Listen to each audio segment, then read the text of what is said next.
All right, we're live. I know there will be an intro eventually for Bold Chat, but we've been doing some tests, but this is the official first Bold Chat live stream. I'm so excited. I've been wanting to start live streaming again for a while. I'm just going to wait to let some people join. I know this is why people have intros and stuff. We're working on it. I'm very excited to bold chat with everyone tonight, and the guests are incredible. So it's going to be great. It's going to be very bold. I'm still getting used to everything, so guys, bear with me if but please chat with us, bold chat with us. Thank you for sharing. Thank you for reposting the stream. This is going live to YouTube, to X, and to Rumble. So thank you guys all so much for being here. Please, please, please comment. Love to questions, comments, feedbacks. So yeah, thank you so much for being here. First Bold Chat live stream brought to you by Network Access Group. Thanks so much, guys, for making this possible. For those of you who don't know, and hopefully you all know, but I started a new podcast, Bold Talk, which is released every Friday at 7 p.m. Eastern Standard Time on the Network Access Group Rumble channel, the podcast channel. And the link is in my bio on X. So check it out. I'm constantly posting links and clips and things too. It's been awesome so far. I've had incredible guests. Josie, the redheaded libertarian, Brandon Straka, Brian Krasenstein, Chrissy Mayer, Tiffany Gomez. I don't like to call her Crazy Plain Lady. That's what you might know her as, but we talk all about that. Who am I missing? Ada Yuk I just had on, and this Friday at 7 p.m. Eastern Standard Time. Super, super, super excited. My interviews with Sarah Fields. So thanks so much for all the support. And yeah, guys, thanks for reposting the stream. Thanks for being here. Bold Chat. And here we go. I have some incredible guests, and one of which some of the guests don't even know. Adam Coleman is joining us as well. The timing was just perfect. So super excited. I'm going to go ahead and, like I said, I'm kind of new to this whole thing, but I'm going to bring everyone in. Here we go. We've got all the, oh my gosh, look at this. Look at this first bold chat group. Oh my gosh. What's up? And it's so cool. Like, I've talked to so many of you. Two of you I've met in person. Kevin, we've met in person in NYC, which we're going to talk about tonight. Adam, I just met you in Florida at Moms for Liberty. This is like worlds colliding. It's so exciting. And Jay and Evan, this is the first time we've talked in spaces. Like, we've, talked a lot. But it's this is what I love so much about the video component, is being able to see each other face to face and connect. So Absolutely. Thank you guys so much for being here. And Adam, thank you for being here on short notice. How are you guys doing, first of all, tonight? I guess doing great. It's great to be here. We're gonna have I think we're gonna have some fun tonight. I think we're gonna have some fun. Your topics are, when you said, when we talked about what we were gonna talk about, all I thought was yes.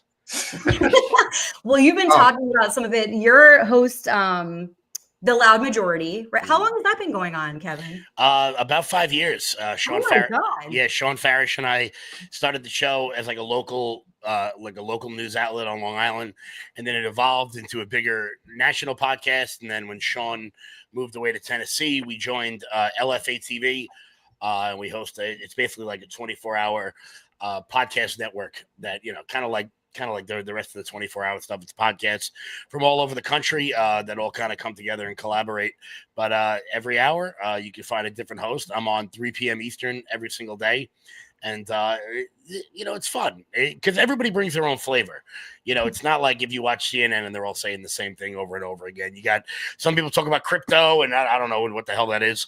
You got, I do a lot of activism stuff and New York-based stuff, since I am in the hellhole of the Northeast, the Mondami land, soon to be. So Yeah, well, I'm sure that is actually going to be the first topic up tonight, but I'll do a quick round robin and check in with everybody else. But yeah, Kevin, I was going to say, I think you've been talking quite a bit about Mom Donnie and what's going on. I was, in NYC. So that is, happening very soon. So very interesting to talk about. So we'll actually tackle that topic first. But how is NYC missing me, Kevin? We're missing you. I mean, now Orlando got a 10. We lost a 9 apparently. So, what's the girl math on that? Yeah, it's no, it's rough here. Mondani's gonna win because the other 3 are too narcissistic to get out of the race. So, hopefully, and it pains me to say because New York is still the greatest city in the world, but maybe we have to lose an organ to save the body. I don't know. I hear you on that. Yeah, I don't want to see it play out that way, but that may very well be what happens, and we'll hopefully learn something from. I don't know. I guess we'll see, but we will jump to that. We have quite a great representation going on in this panel today. Also in the South is Jay. Jay, how's your day going? Other than the plant watering situation. Yeah, I spilled a little water before I came in here. Yeah, no, it's good. Just hanging out, kind of laying off spaces for a little bit. My account is mostly built on politics, mostly conservative politics, and so things have calmed down a little bit in terms of like what I'm doing, but I'm still out here and just trying to enjoy life, and I'm happy to be here. I became a fan. I told Angela, I didn't know much about her when I first joined Twitter and now X, and I was like, I put her in this category of JoJo from Jers, and I don't know why I did that. I don't know why I equated you to, because it was completely wrong. It was completely, and I told her that, and I said, I am embarrassed that I ever thought that. You are way cooler than she will ever be, and I just became a fan, and I appreciate your spaces a lot. I appreciate you, Jay, and I appreciate hearing that. I do get it though, because there was a world and there was a time when JoJo and I were kind of in the same world, but that has since evolved, and I believe we're in different places because I'm not going to spit the same like echo chamber bullet points, and am able to point out where the Democratic Party and liberals are going wrong and going too far and too radical and too extreme and too woke, which I think Evan can relate to. So, hi, Angela. Great to be here. Hey, nice to see you. Yeah, I was watching Angela go viral last summer, pissing off the right when I was going viral, pissing off the left. I used to work in Democratic politics for a very long time, since 2008, actually, and ended up leaving the party last summer after I went to the Democratic National Convention. I was feeling disillusioned before then, but everything just kind of came to a head at the DNC and with the coronation of Kamala Harris. And met Angela online. I'm not sure how she found me, but she did. She messaged me. I think I had messaged her when she was going viral, but she didn't see my message. It's totally understandable. You're probably getting blown up. But yeah, it's great to be here. I live in California, the land of Gavin Newsom. So oof. See, so like I said, very representative, kind of like what's in store is already kind of happening in New York, I guess, but some of the fears, right? Oh no, we lost Kevin, it looks like, but he'll be back. And then thank you so much. So thank you so much, Evan. I'm so glad you're here. This is so fun to bring everyone together and have these conversations, so it's really cool, and especially face to face, seeing everyone is like a whole other level that I've been looking forward to. And finally, last but not least, Adam Coleman, so nice to have you here. And I see Scarlett Johnson from Moms for Liberty is in the house saying hey, which is really cool. It's a big shout out to all the chat. Thank you guys so much for being here. What's up, Greg, Harry, Moose? Adam, how are you doing? How are things since I last saw you? It hasn't been that long, actually. Yeah, it hasn't been that long. I think things have been all right. I need to go and vote.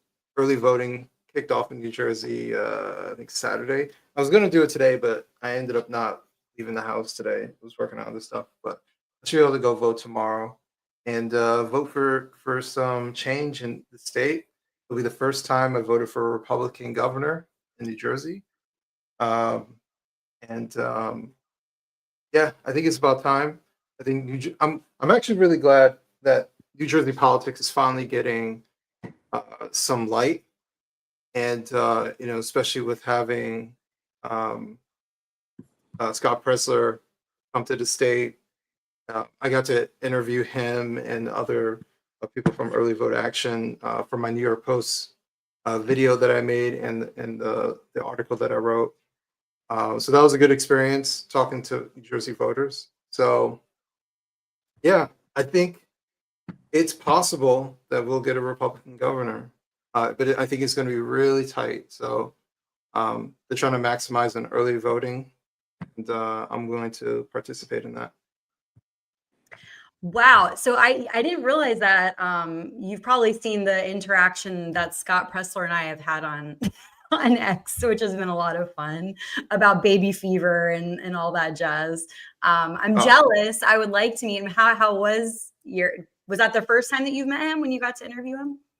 Yeah, that was actually the first time we met. I think I talked to him online like once briefly, very briefly. But he was very gracious with his time, sit down and interview with me, and allowing me access to different workers with Early Vote Action, and even the people who work with them. I would say, like I said in my article, it's hard finding people who are just as passionate as you are, and he has an entire team of people. I asked him, like, which days do you go out canvas, and they're like, we don't take days off. I'm like, okay. They're all just like, we're at this. We're trying to make New Jersey go for Chitarelli. So yeah, well, I really admire you guys, both you and Scott. It's to actually, take action. It's one thing. There's a lot of people bitching and complaining about things behind the scenes, but when you go out there and you're going door to door and you're going to all these events, and I definitely always want to kind of shed light on that. Brandon Straka is another one. Kevin, have you been going to any events recently with Brandon? Or I'm sure you're always doing that, but yeah. So we've been working on some local stuff out here on Long Island, so I haven't been able to get out with Brandon as much as I would like. I was actually with Scott on Saturday in New Jersey. We did 6 stops with Jack Chitarelli all over New Jersey, places in New Jersey I had never heard of before, because when you're from New York, there's only 3 places in the state of New Jersey. There's Giant Stadium, Atlantic City, and the Jersey Shore, and then there's just like truck stops in the middle. But so we got to tour all of North Jersey. It was a lot of fun. But so we've been out rocking and rolling. It's there's so many people out there doing so many different things, particularly in the tri-state area. It's amazing how many activists or how many people involved in the movement come from the bluest of areas, come from California, come from Boston, come from Chicago and New York. That it's there's always something that can be done, that people can get involved with people all over the state, all over the blue areas, and in these major metros. It's really exciting to see that people are finally beginning to take politics into their own hands. And unfortunately, I think for New York it might be a little too late, but hopefully we can save California in the coming years. But we'll see. Yeah, well, you guys are very inspirational, motivational. The passion and the fire, I think, is beautiful to see, and I think just like speaks to people and makes other people want to get more involved. Well, on that note, it seems like a good time to talk about New York and the mayoral race. I'm gonna pull up a little. I'm new to this world, guys, but here we go. Boom. So yeah, I know you said it's over, Kevin. It seems, and guys, jump in whenever. Please don't like wait for me to call on you or anything like that. Anyone who, I know sometimes that can lead to talking over, but feel free. This is a free for all. I appreciate you all, and you all have, I mean, you're all super knowledgeable and have so many great things to say and opinions. So feel free. New poll has Andrew Cuomo closing the gap with Mamdani in NYC's mayor race. The race for New York City mayor is tightening as it heads into a final stretch. A little more than a week to go. Early voting underway. Bigger turnout, stronger turnout. Democrat nominee Mamdani, Cuomo cut his lead in half to 10 points, according to this poll. Kevin, not enough. We think that even if Sliwa drops out, look, I mean, I hope I'm wrong. I hope I can come back on the show in a week and tell you that I didn't have any idea what the hell I was talking about. But look, I don't think that Republican voters will vote for Andrew Cuomo. I don't think that after the nursing home scandal and after the COVID lockdowns and after what he did to New York with cashless bail, I don't see many holding their nose and voting for Andrew Cuomo. I also don't see Democrats voting for a Republican for any reason, way, shape, or form. I said it from the beginning of this race. I was not listened to. Obviously, that it had to be Eric Adams. He could have been the candidate that everyone could have held their nose and vote for. But I don't see it happening. It doesn't seem like Curtis has any plans on dropping out. Andrew Cuomo's not going to drop out because you got to understand the three candidates that were in all had a reason to say why they were the best, and they were all legitimate reasons. You had the sitting mayor, the former governor, and a New York legend. I like Curtis Sliwa a lot. I do. He's been an inspiration to a lot of people in New York, but it just was never going to happen. And I took a lot of crap for saying that. But there has to be a concerted effort to stop Zohran Mamdani. He is dangerous. New York City will survive with Andrew Cuomo. It won't be great. I won't like it. It won't be perfect. We're not going to get the policies that I would certainly want, but Zohran's going to damage this city for the next 25 or 30 years. And I hope people should figure that out. But well, to be fair, if Mamdani wins, then this will be the second socialist mayor you had. Yeah. Bill de Blasio is bad, but I think this guy is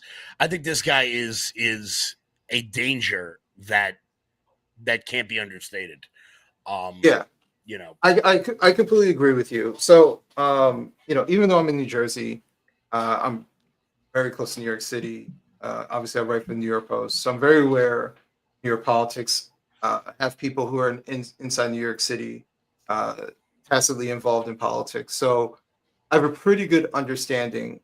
I think what a lot of people were not aware of, and I'll even include myself at one point in time, is how active the DSA has been within New York City for many, many years.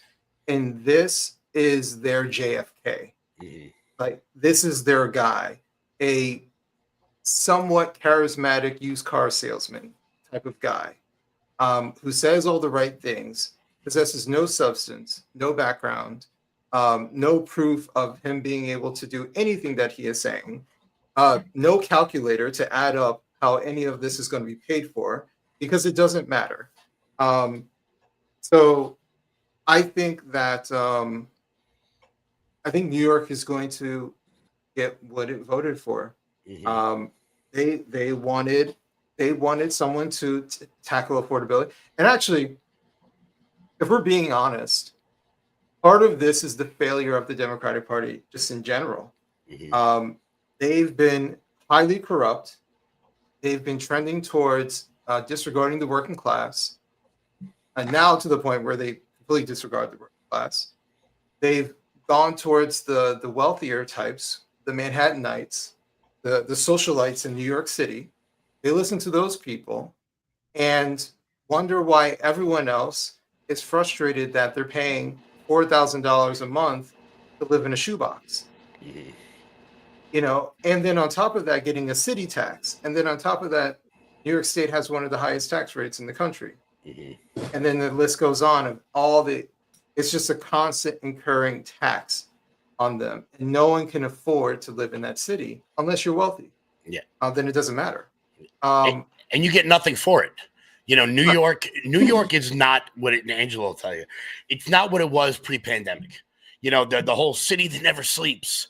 And, you know, you could go out at, 4:30 in the morning and go to like the coolest, like rooftop hookah bar in Soho or go get like Korean fusion at like 1 o'clock in the afternoon. It's not like that anymore. It's not the sort of bustling, fun place that it was, where you could go from nightclub to nightclub to nightclub and really experience what people think about New York. A lot of the people post-pandemic, the fun people, the people that know how to make New York what it was, are now living in Miami. They're now opening up their underground house music club on Collins Avenue instead of doing it, up in the Meatpacking District in New York. The places that I went to, like Cielo and Webster Hall, and really the fun places in New York. New York is, for all intents and purposes, as a nightlife, it's dead. Like, I don't know anybody in their 20s that's like, I'm going to Manhattan tonight. And that was my entire 20s of just going to like some like no-name club in Brooklyn down by the docks and just seeing where the night took us. And it's a shame, because those really were the best times we ever had. Yeah. I used to go to raves in my late teens and early 20s in Manhattan and Brooklyn. Seen some sketchy stuff and had a great time. And granted, I don't really go to raves, or at least in the States, I don't go to clubs when I'm here. New York died when Pasha closed. Well, there you go. I mean, so I just got the vibe that type of scene is kind of slowly dying. I don't know how the swingers clubs and all the other degenerate avenues in New York City, if they're still around, but yeah, I don't know. I don't know what's gonna happen once Mamdani wins. Mm-hmm. He'll empty the jails and everything will be good, right? Yeah, well, that's what's gonna happen. Everybody with the means to get out is gonna leave. And that's what happened in the 70s when New York went bankrupt in the 1970s, and they started charging people ridiculous tax rates.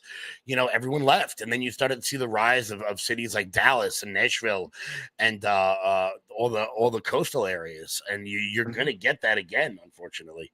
You're going to get the people with the means, with the talent, are all going to head out, and we will usher in the open injection sites and the hookers underneath the 7 train.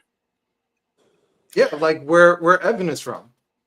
I was going to go to Evan, because I know, Evan, you've been pretty vocal about what's been going on in California, San Francisco, right? Specifically. Yeah, and I've also written a couple articles for the Times about Mamdani too. And I'll say, I think that there's this pervasive attitude on the left, especially among these trust fund, Brooklyn socialist types, where they truly believe that if you empty the jails, if you freeze rents, if you make buses free, they don't really care if businesses shut down. They don't care if people that have means leave the city. They actually think it'll make New York City cooler.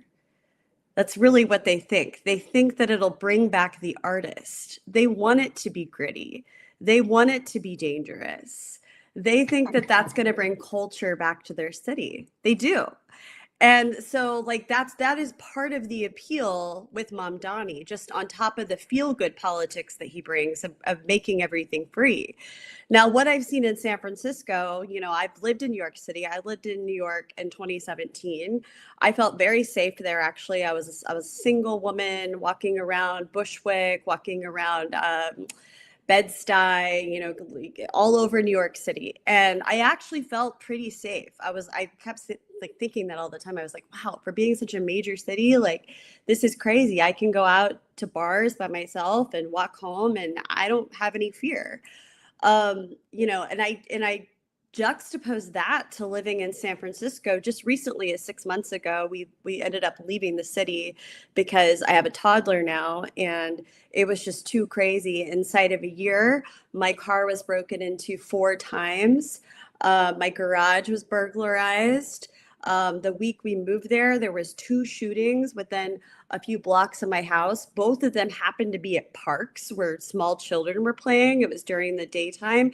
There's essentially no rules there. Like if you want to talk about buses being free, nobody pays for buses in San Francisco. I think you're technically supposed to, but nobody does. You just get on. Like the rules are not enforced. You see people with needles hanging out of their arms. I could even go to the CVS closest to my house because I was like, didn't want to walk over somebody that was overdosing on the sidewalk. Like public drug use was acceptable there. Like I don't know if it's like that in New York at this time. Like, can the people that live there, are you allowed to just do fentanyl in the middle of Manhattan during the day and shit on the street? Yeah, you are. You know what it is that it's that the only thing that saves us from having to see it as much in New York is that it's cold here.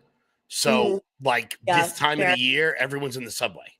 But it's going to get worse. It's going to get a lot worse. I mean, San Francisco, where it's beautiful, I assume that you could be out all year round, or like Venice Beach or something. It can be cold here. It can be cold, but not like New York, not anything like New York. And so, I think it's going to get worse. And on top of that, as somebody who I'm originally from Missouri. I'm from the Midwest. I've lived in all these coastal cities, but I'm from Missouri. And part of my frustration with the Democratic Party is, like Adam already said, is that they've turned their backs on the working class. They've become this party of the coastal elite. They've become a party of Brooklyn socialist trust fund kids. That like the college educated are now their base. And that was part of my frustration. Kamala Harris ignoring the economy when she ran for president last summer. And I think that it's really bad because I'd like to see them go in a more populist direction. I left the party, but I'm an independent now. And I think with Zohran Mamdani, they are just completely giving up on that. Like they're basically saying, we're going to go as far to the left on cultural issues as we possibly can. We're going to double down on policies that aren't popular, that have already destroyed our brand, have destroyed our trust and our credibility with people. And on top of that, you see Hakeem Jeffries, you see Kathy Hochul, you see all of these major mainstream Democrats that are lining up and endorsing him. They don't have to be doing that, you guys. Like there's just you don't have to be endorsing the mayor of New York City if you're a Democrat in another state. The DNC chairman does not need to be endorsing him. So it's just like it shows a fundamental lack of understanding of people's lives, and it's just a continuation of the same old shit. Anyway. No, you're so right because, especially with Jeffries, endorsing Mamdani now actually doesn't do anything. Like it just shows that you're bending the knee. You don't actually gain anything by doing same thing with Kathy Hochul. If you're going to endorse the craziest person in the race, you have to either be the first person to do it or stay out of it completely because you gain nothing. Hakeem Jeffries is still going to be primaried in 26. He's going to lose his primary because Mamdani won Hakeem Jeffries' district 84% in the Democratic primary. He's going to get primaried. He's going to lose. That's why I think, 26 in New York is going to be absolutely wild, and I can't wait for it.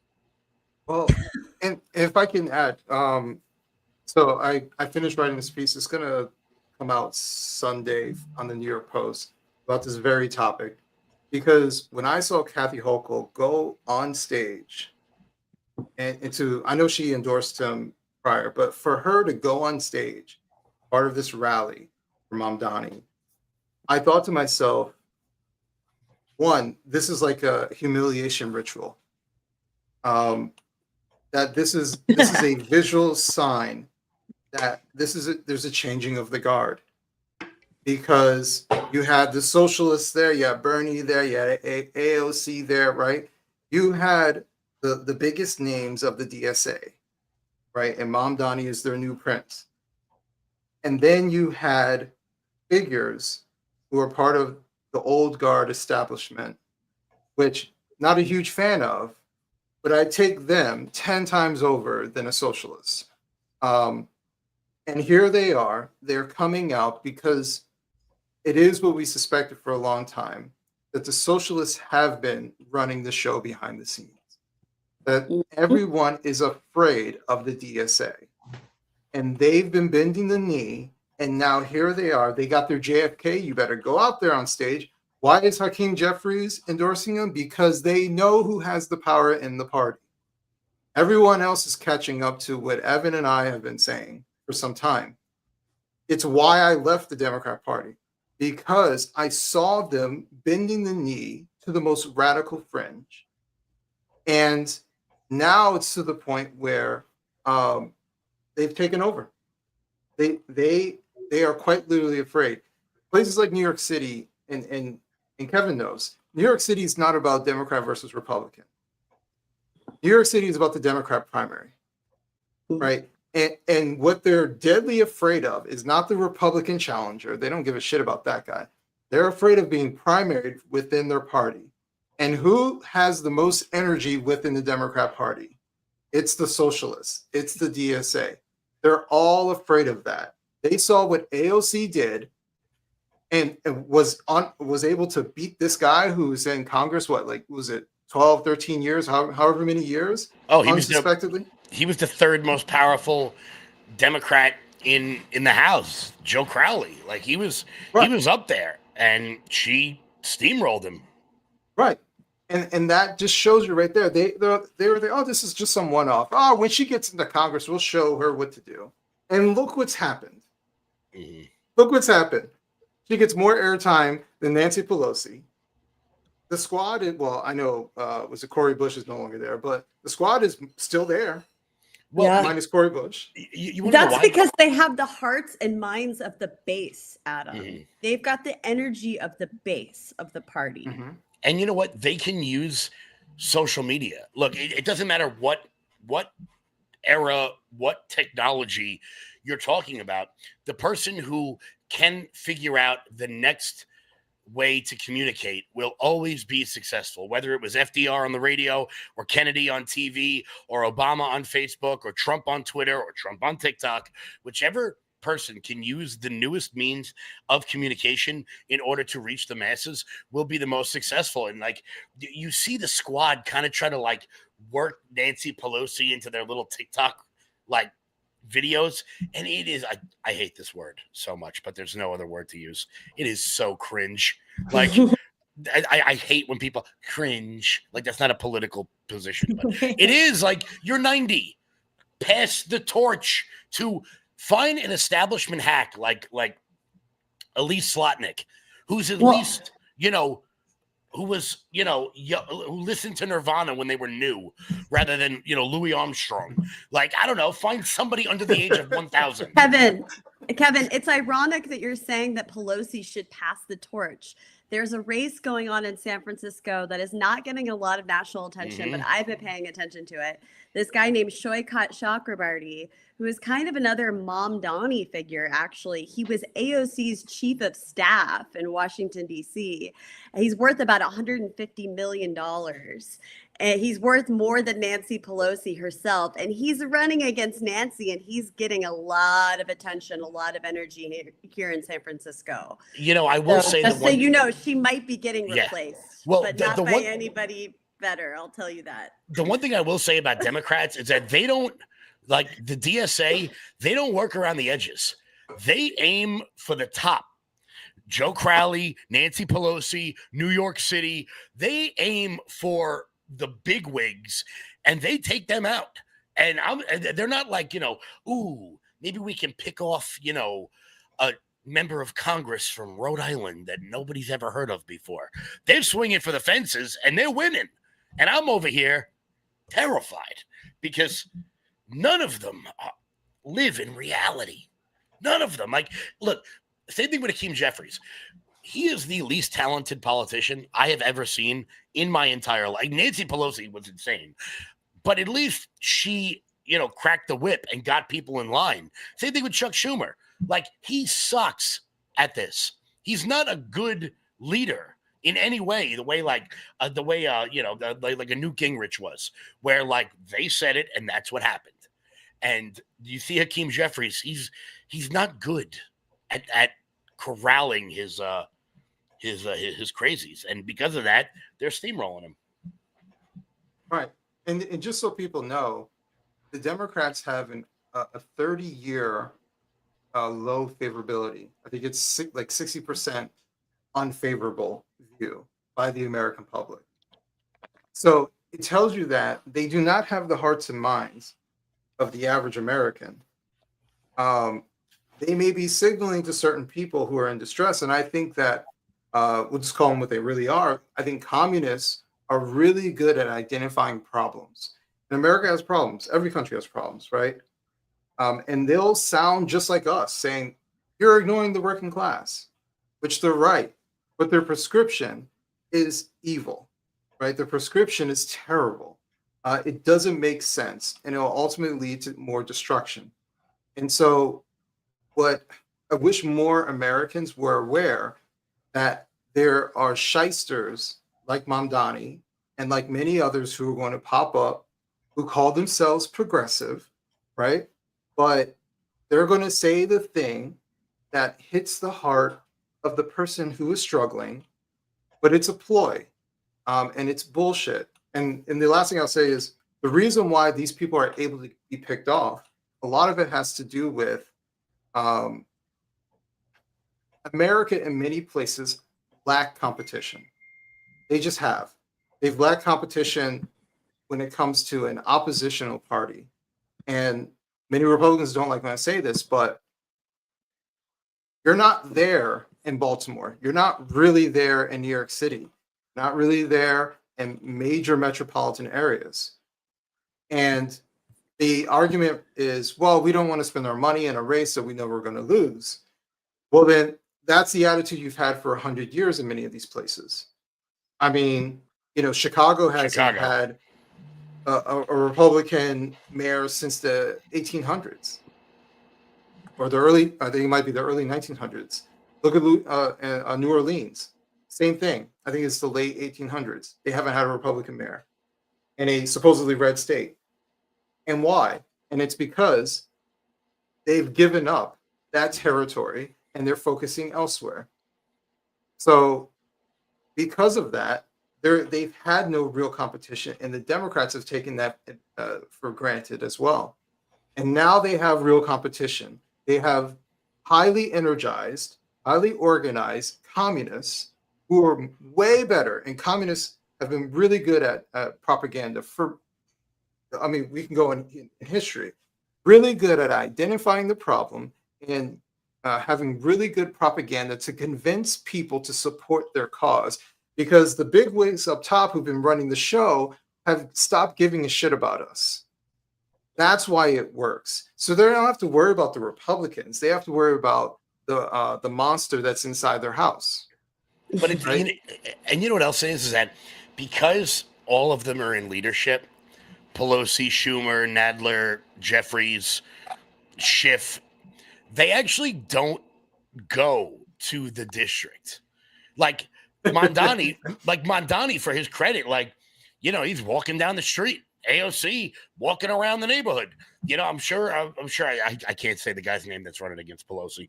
I've tried. I say it wrong every time, and it sounds like I'm being a dick, but I'm not. It's just like I say, yeah. I say Zorhan's name. Yeah. That guy. That'll be how I refer to him. But they're actually in the neighborhoods and walking around and going to the deli. Like, I would love to if one dry cleaners in Queens could show me a video of Hakeem Jeffries picking up his own dry cleaning. Like, not a chance. Not a chance. And then they wonder why they get rolled over by people that are willing to, order a bacon, egg, and cheese like a grown-up and adult. Well, the Democrats are old and have no swag. That's the other problem. Like, when we're talking about energy, there is zero energy. When they were outside in DC boycotting Doge, who came up to the microphone? It was nothing but old people like Chuck Schumer.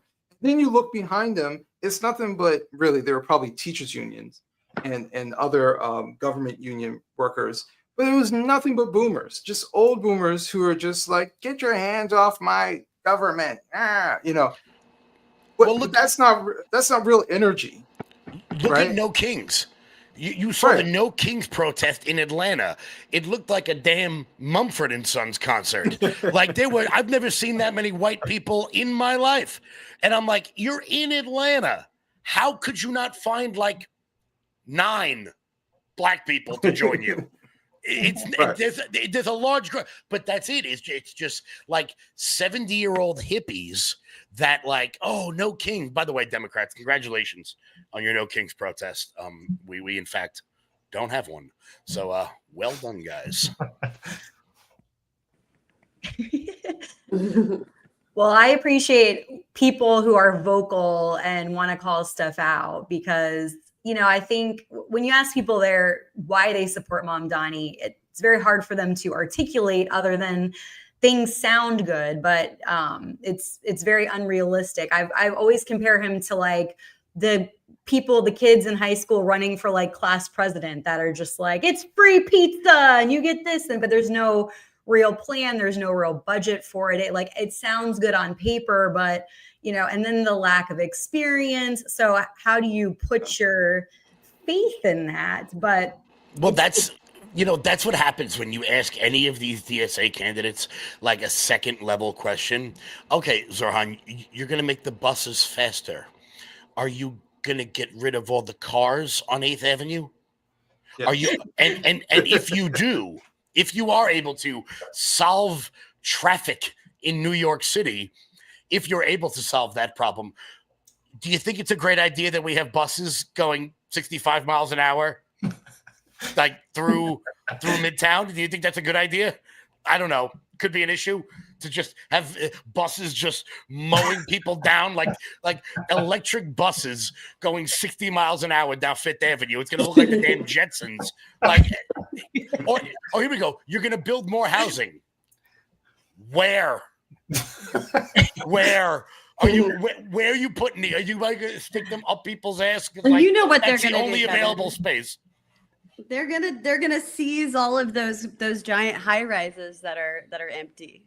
Yeah, that's gonna go. Plan. I want to be clear. You're okay, gonna seize the means, man. That's gonna be great. We're gonna put low income housing in the Empire State Building. Would that just be like the icing on the cake for the DSA? Also, I got news for you. Okay, I'm not living in the 100th floor of something. That's terrifying. Keep me like, I'm good at like number 5, maybe number 8. I ain't going over. Get the hell out of here. Taking me what 25 minutes to take the elevator to my apartment. Get out of here. Well, Evan, I know I want to be respectful of your time. I know you have to head out. I know. I want to stay longer. This is so much fun. I want to come back on sometime. Let me know. Oh my gosh. Absolutely. I'll keep you posted where I'm trying to I'm trying different times out right now. Like, okay. I think it's going to be like a Tuesday, Thursday thing. And one will be an evening. One might be an afternoon. We'll see. I'm still playing with it. I'm trying to see when is the best time for everyone. Cool. But yeah. I'll pick up a toddler from preschool. So see you guys. Bye. Absolutely. Evan, do you want to, how can we support you, find you? Follow me on Substack, evanbarker.substack. Follow me on X at EvanWCH. I don't really know what the WCH stands for. I never have. I just changed my handle really quickly after my video went viral because at first I didn't want anyone to know my last name. But yeah, that's all I got. It was really nice to meet you, Jay, Kevin, Adam. Adam and I know each other. He's awesome. He's been on my podcast. But yeah, thanks again for having me on, Angela. Bye. Thank you so much for being here. We'll talk to you very soon. So before we move on topics, Jay, I just want to give you a chance. Was there anything you wanted to add? I know a lot was said, but anything on this topic of Mamdani, NYC? Well, I mean, for me, I think it's a foregone conclusion that Mamdani is going to win. And so, what does that look like? What are we going to be looking at when he does get into office? And so I think it's going to look a lot like the defund the police movement. I think they're going to really do these type of things. They're going to experiment. They're going to push the limit on some of these things because he's he believes in these things that, you know, whatever, like he's going to say whatever it takes right now to get elected. And I really don't think it matters what he says at this point. You know, us pushing back on the aunt thing and all this stuff, I think it really doesn't move the needle at all. I think he's gonna win, and so, you know, because none of them are going to drop out, and so how do we deal with that? And so hopefully it's not as bad as we're thinking it's going to be, but I think it's going to be just as bad as we're thinking it's going to be. And so that's unfortunate, because, you know, going back to the effort thing, you know, the largest cities in America are run by communists. You know, LA, New York City is about to be, you know, Chicago. You know, it's really, the lack of effort by the GOP is just really disheartening. You know, why don't we try to put somebody, you know, there's some great New Yorkers that would be great in that office. And, you know, why don't we put some effort into it? Why don't we put, you know, a decent candidate that can actually challenge them? Maybe they don't win, but the thing is like, we get people talking about some of our ideas, you know, not just their ideas, not the radicals. And so that's my biggest heartache with this whole thing, because we just kind of didn't put any effort, and this snuck up, and before we know it, Mondami is the dude. So it's just stupid. I don't get it. It's gonna get to the point where the only way we're going to be able to beat Mondani in a Democratic primary is if we like draft a New York celebrity to run against him. So just so you know, I am firmly here today announcing the start of the Derek Jeter for Mayor 2029 tour. You know, we're gonna have to get someone like that to run against him, to Eli Manning for Mayor of New York. But that's what's gonna have to happen. It's gonna have to be somebody with that sort of level of love of the city. Mariano Rivera. Let's run Mariano Rivera. He's a Republican. He loves Trump. He's got more money than anybody. I think Mo would be great. He could come out to Enter Sandman when he walks out on stage. Right. Yeah. Well, I mean, it's got to be somebody that inspires people. And so, you know, I brought this up in, you know, in talking about California too. Like, I think, you know, for the governor race in California, I think Nicole Shanahan would be fantastic. I think she would bring in people from both sides. I think she can actually win.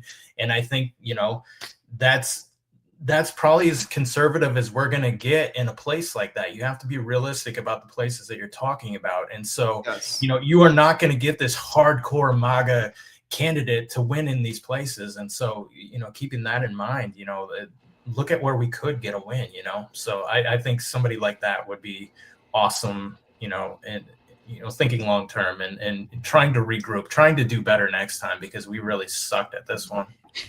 Yeah. I think that you're absolutely right. What you say, as far as so many people pay attention to national politics, and paying attention to national politics, you get the craziest of the characters. You see Marjorie Taylor Greene.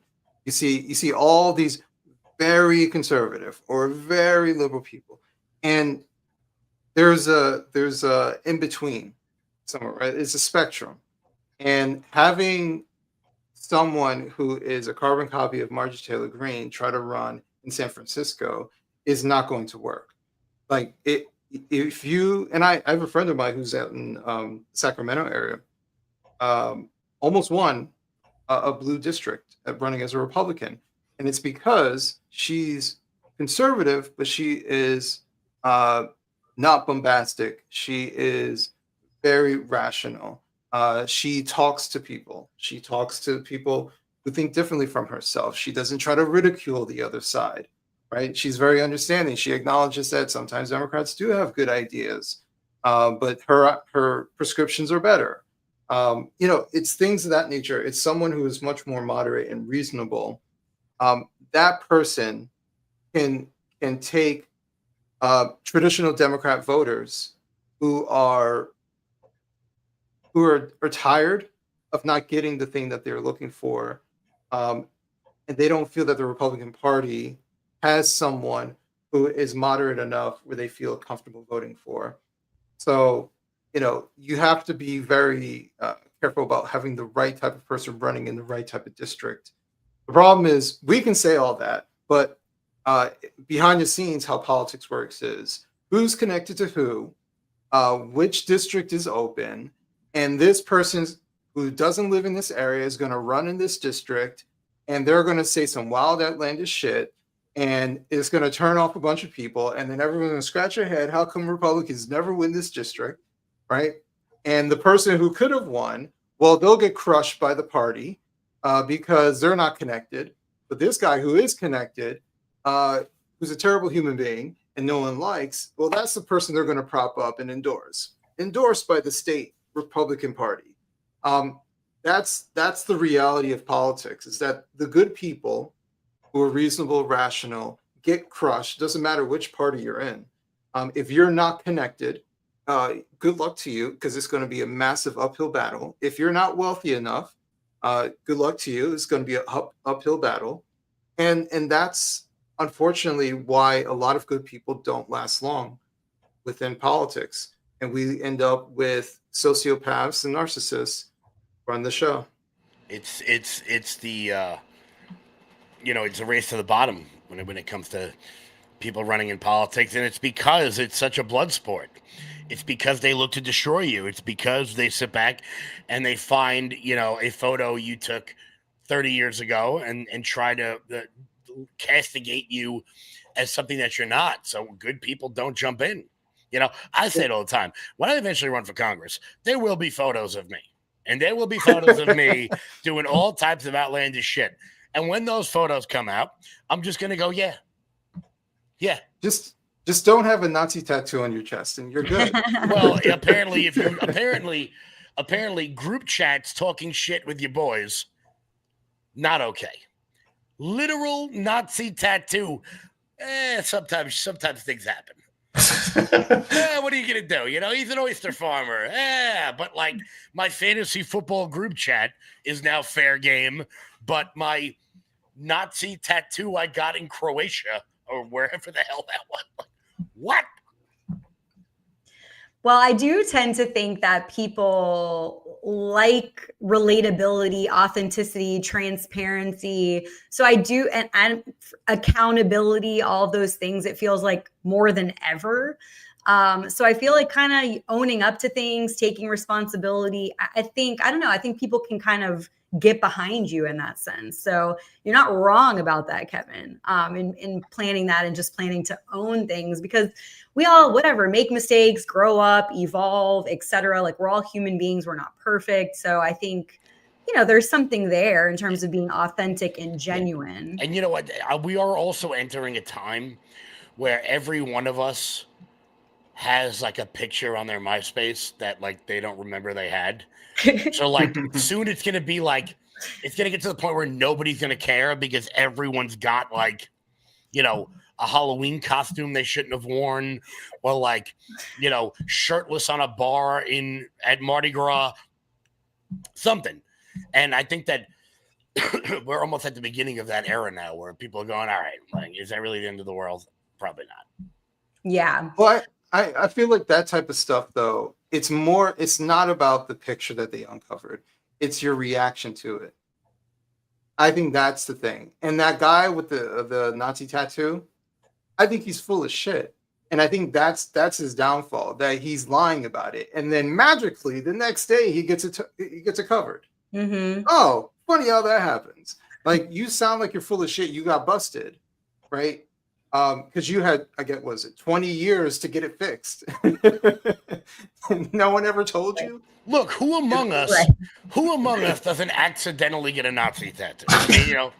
Yeah, hella, potato. Hey, there was that time at Wildwood. What are you gonna do?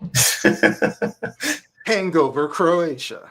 Yeah, right. That's gonna be the Hangover 4. They're all gonna wake up with like swastikas on their Well, I appreciate this conversation so much. I think it is important to air these things, get them out there, call things out.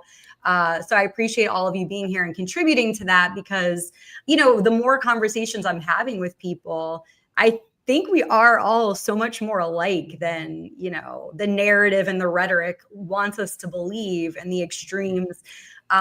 We're all pretty reasonable, common sense, kind of wanting the same thing. So, like I said, the more conversations I'm having with people on all ends of yeah, I feel like we actually do see a lot similarly. So that's why it's important to have these conversations. So we're going to move on to the next topic, which is Grokpedia. So Elon launched Grokpedia, AI-powered alternative to Wikipedia, which I think they should be calling it Wokepedia. No, another humans versus AI battle to combat Wikipedia's left-wing woke bias. What do we think about this, guys? I think the people who are making AI need to go on vacation for like 5-10 years and chill out because hey, we're all gonna die. Like they all need to relax. Yeah, I'm not sure. I don't know. So my background's in IT. I love technology, but at the same time, I recognize when there's too much technology. And besides Wikipedia being biased, I didn't really have a problem with Wikipedia and how it functioned and how it's being used. I just didn't like the bias. That's all. Which the idea that AI is not going to have biases, when the whole point of AI is to assimilate information from all over the place, including sources that are biased. I don't know. I don't know how I think about Grokpedia. If that's gonna, I use Grok. I use Grok's AI function. I think it's generally good when it comes to like sourcing stuff. That's what I mainly use it for. But it's not perfect, and sometimes I read stuff from it, and I'm like, I'm not sure about that. But yeah, I don't know. I don't know how necessary Grokpedia actually is. Well, I think it's really well intentioned. I mean, Elon's trying to, cut through the bias. I think that's really what he's trying to do. And, will it do that? I still get bad answers from Grok.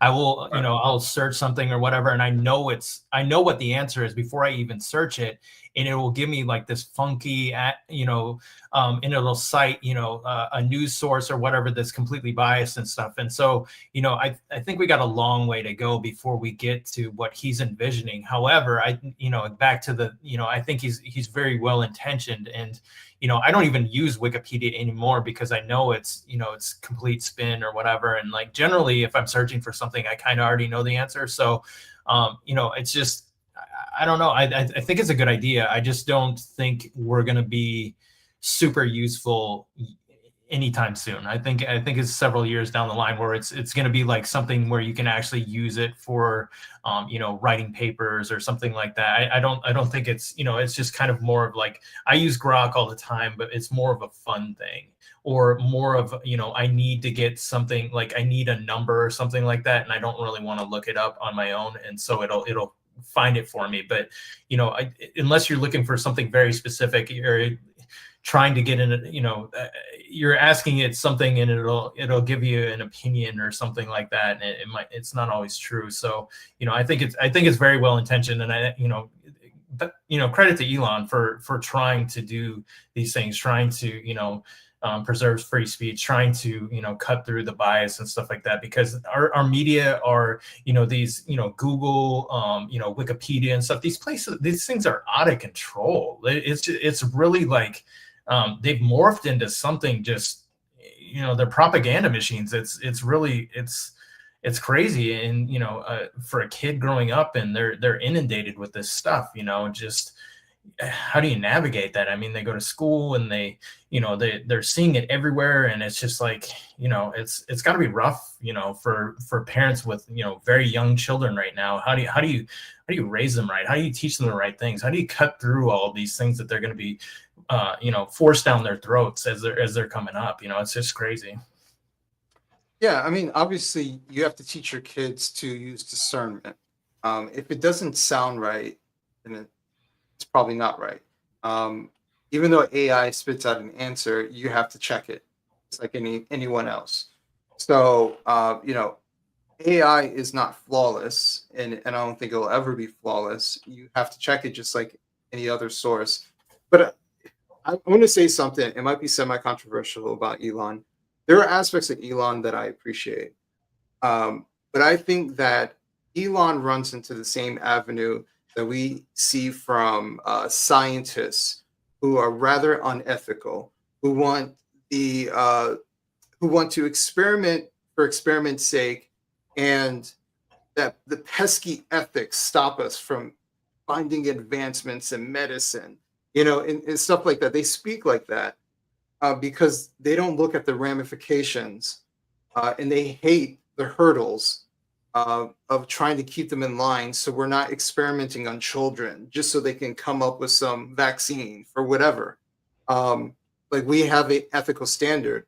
I think Elon technological standard where it's a gray area if I say ethical, but I don't think it's ethical to want to create technology that wipes away everyone's job. I don't think it's ethical to want to not only create artificial intelligence, which would be the brain of the robotics engine that you're also trying to create. I don't think that's necessarily ethical. I don't think it's economically ethical. And the very thing that he's concerned with Doge is that we're going to have this big bloated government that has so much money and it can't manage it, and we're going to go bankrupt. Well, what do you think is going to happen when all these people lose their jobs? Everyone thinks it's cool that there's a humanless diner. Man, diners are the most all-American thing. You can go in the middle of nowhere, there's a diner. And you mean this Gladys has to lose her job to a robot? Was that needed? Were we like, what we need more of? Robots in diners. Because Gladys is too slow with her messed up hip. Like, well, they're creating things for the sake of creating things because they think that the further technology goes, the better. And I will tell you this, not all technology is good and not all technology is necessary. Mm-hmm. There should be some sort of ethical limit when it comes to certain things. AI can be used, but there is no limit to it. And our government will never come up. Our people in the government barely understand how email works. Nevertheless, how AI functions, nevertheless, to even properly regulate it. So the American public is going to be screwed. It's the Jeff Goldblum line from Jurassic Park. People were so concerned about whether or not they could do something that nobody sat and figured out whether or not they should. And exactly. I think that this all starts with something pretty basic that most people don't think about. It's the self-checkout line at the grocery store.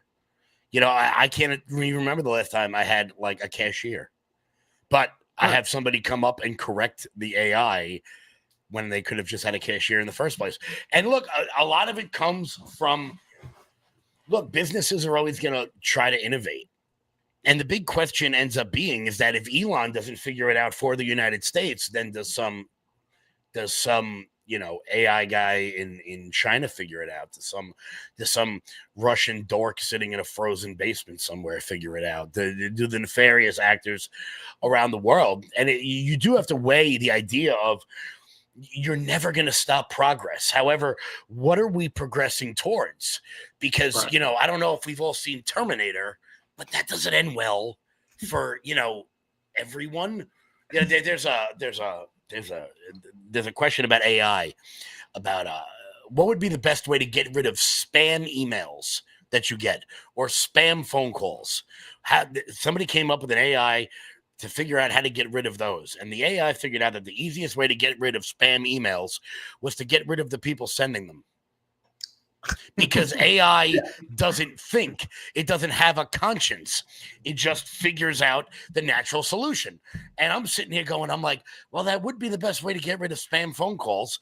Do we really want to do that? Probably not. And, right. But like I said, can you stop progress once it's begun? I don't think you can. Electricity got rid of a lot of jobs. They used to 100 years ago, the most popular job on the East Coast was whaling.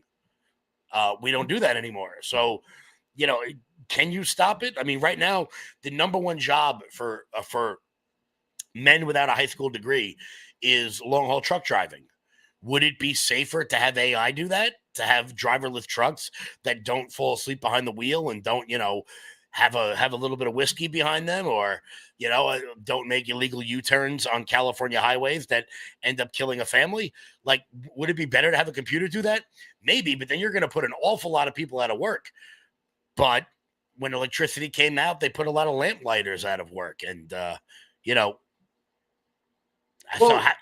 it's a give and take.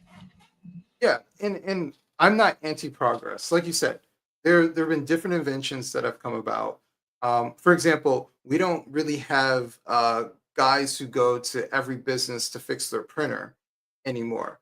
Printer technicians are very rare and scarce because printers are cheap. You can easily replace them, and they're not big and bulky.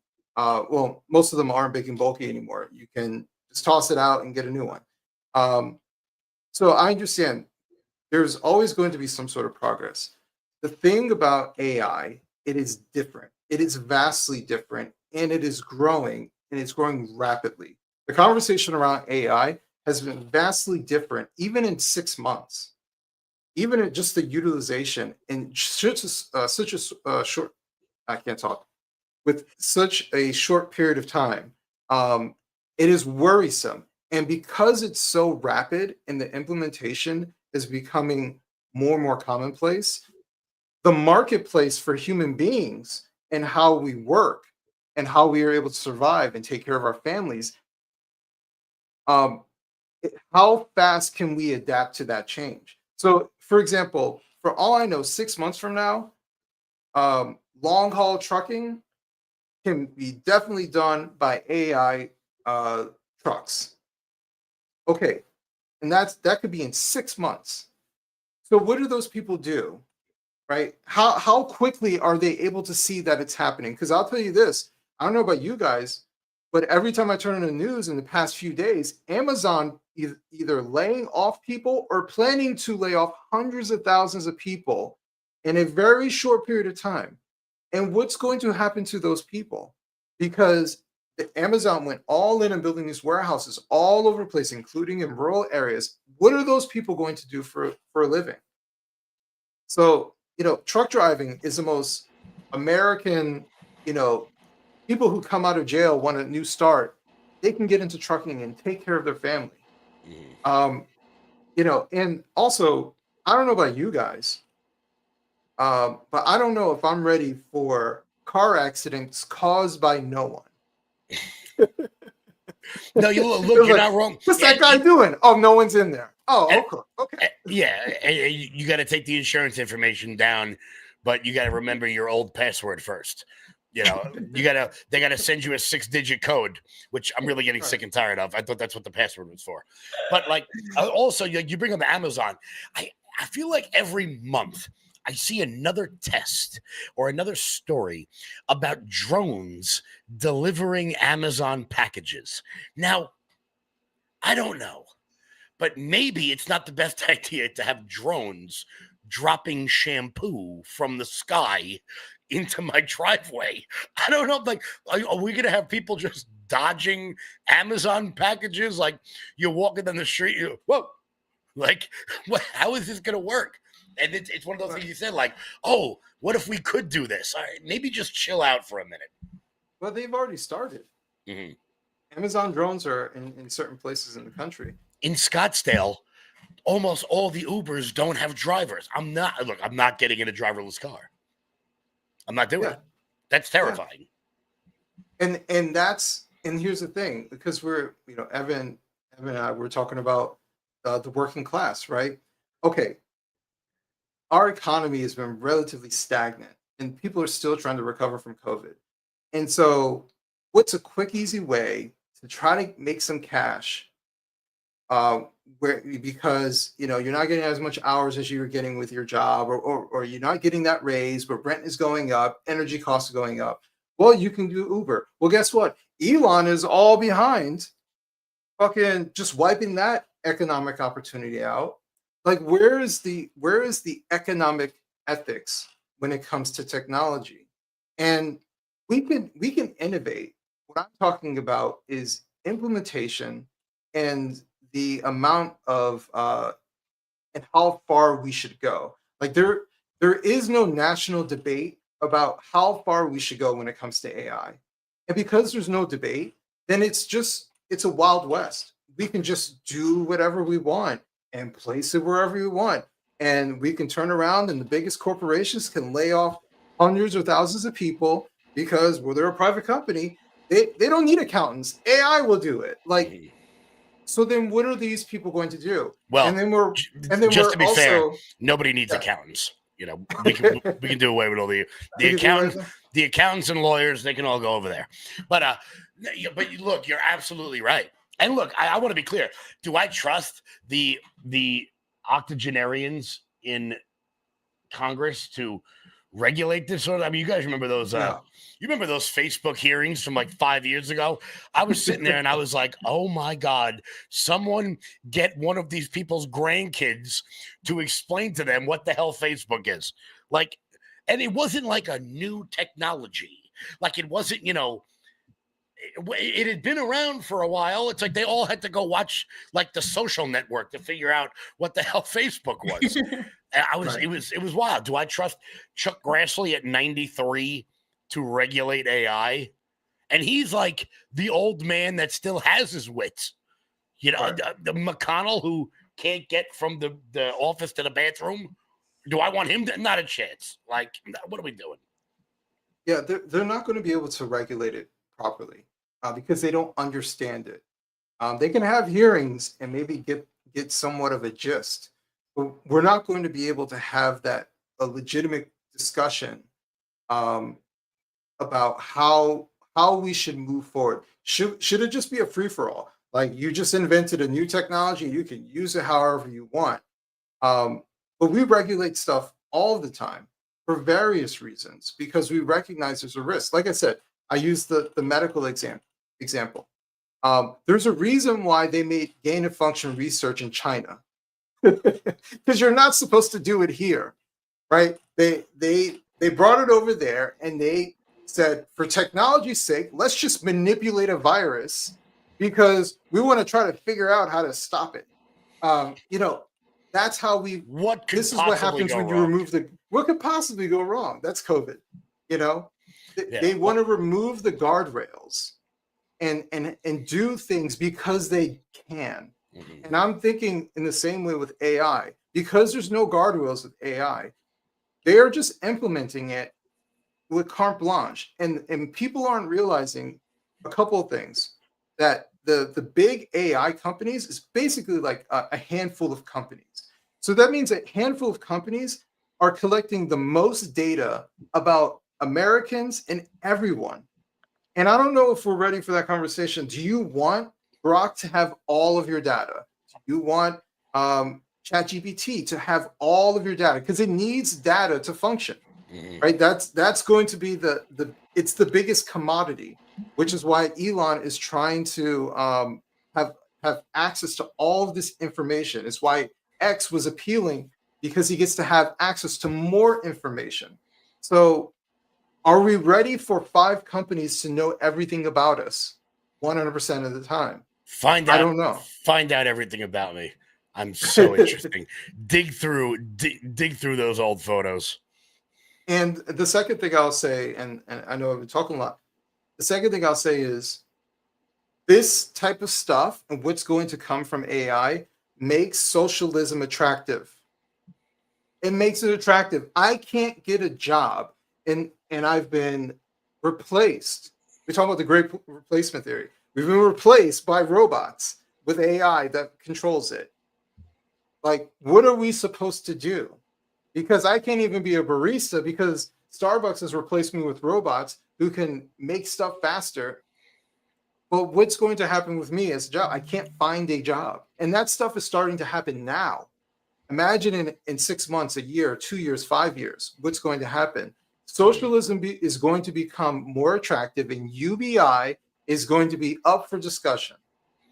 And I don't know if we're ready for that, but that's what's around the corner. To me, it's not a coincidence that we're seeing all of this stuff converge when it comes to Mamdani and all these different socialist characters, because they're already starting to be replaced in the marketplace. They're looking and saying, what am I supposed to do? But this guy says, at least I don't have to pay to go on the bus.